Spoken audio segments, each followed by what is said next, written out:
안녕하세요. 뉴스 읽어주는 김평호 변호사입니다. 오늘은 김건모 씨의 성폭행 의혹에 대해서 말씀을 드리겠습니다.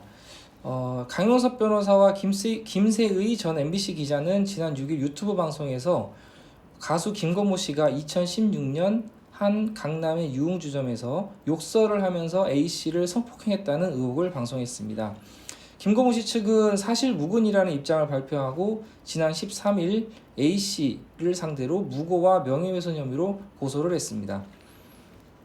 먼저 유흥업소 여성이라면 성폭행 피해자가 될 수 없는가에 관해서 설명을 드리면 당연히 유흥업소 여성이라 하더라도 폭행이나 협박에 의해서 강제로 성관계를 했을 경우에는 강간죄, 성폭행이 성립할 수 있습니다.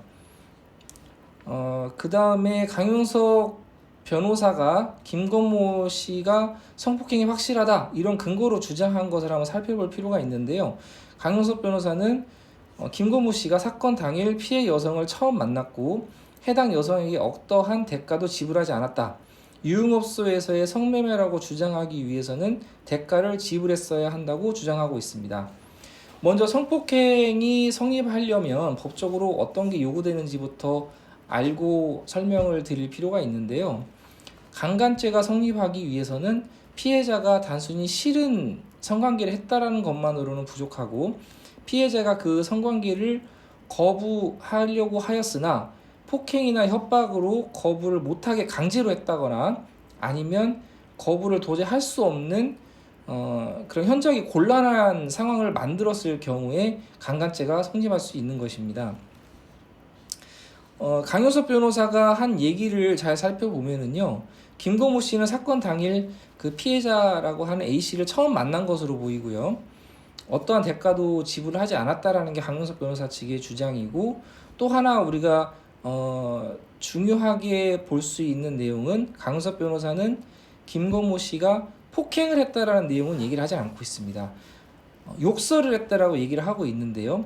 그렇다면은 아까 설명드린 강간죄 성립 요건상 이 김건모 씨가 실제로 욕설을 했는지, 그리고 그 욕설이 당시 상황은 유흥업소에서 A씨와 김건모 씨뿐만 아니라 여러 사람들이 있었을 것이고 거기 직원도 여러 명 있었을 텐데, A씨가 그런 상황에서 김건모 씨의 욕설이 있었다 하더라도 어떤 성관계를 시도하는 김건모 씨에게 반항을 도저히 할 수 없었던 어떤 그런 사정이 있었는지에 관해서 수사가 이루어질 것으로 보이고, 이게 수사와 재판에서 중요한 쟁점이 될 것으로 보입니다.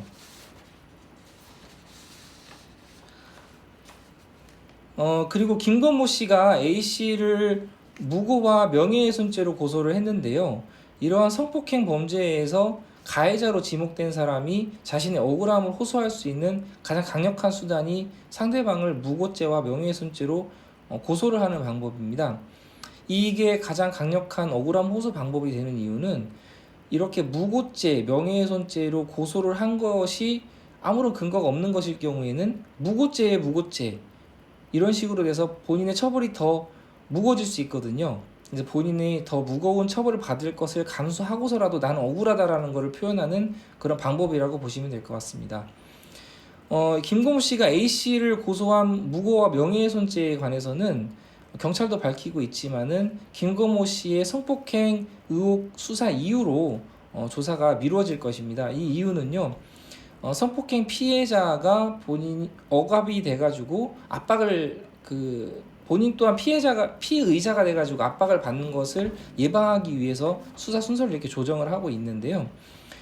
나중에 조사가 이루어지더라도 A씨가 본인이 당한 사실을 주요 부분에 있어서 사실대로 표현을 한 것이라면은 어떤 뒤에서 김건모 씨 상대로 금품을 요구한다거나 다른 비방의 목적 등이 있지 않은 이상은 A씨가 명예훼손죄로 처벌받을 가능성은 매우 낮다고 그렇게 예상할 수 있습니다. 또 하나는 이 사건은 사건이 이루어졌다라는 2016년으로부터 약 3년이 지난 최근에서야 밝혀지게 언론에 폭로가 되게 되었는데요. 어떤 분들은 A씨가 3년 동안 아무런 얘기를 하지 않다가 이제 와서 이런 사건을 얘기하는 것은 뭔가 다른 의도가 있는 것 아니냐. 진짜 피해자라면 그렇게 할 수 없는 거 아니냐 이렇게 생각하시는 분들이 있을 수 있는데 피해자마다 각자 자신이 처한 상황이 다 다르기 때문에 피해가 있고 나서 몇 년 동안 이 얘기를 하지 못했다 하더라도 피해자가 아니다. 어떤 이 사람의 진술을 믿기 어렵다. 이렇게 단정하기는 어렵습니다. 또 김고모 씨 측도 말씀드린 대로 무고죄와 명예훼손죄로 본인이 더 가중처벌 받을 수 있는 걸 감수하면서 A씨를 고소를 했는데요.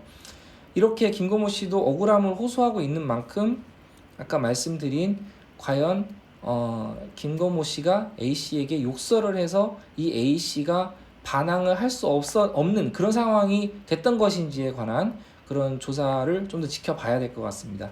그 외에도 김고모 씨가 그 해당 유흥지점을 그날 방문을 했는지, 그 다음에 A씨를 만났는지, 이러한, 그 다음에 또 성관계가 당연히 있었는지, 이런 부분에 대한 조사가 이루어질 것이고요. 이런 조사 결과를 좀 더 지켜볼 필요가 있겠습니다. 저는 뉴스 읽어주는 김평호 변호사였습니다. 감사합니다.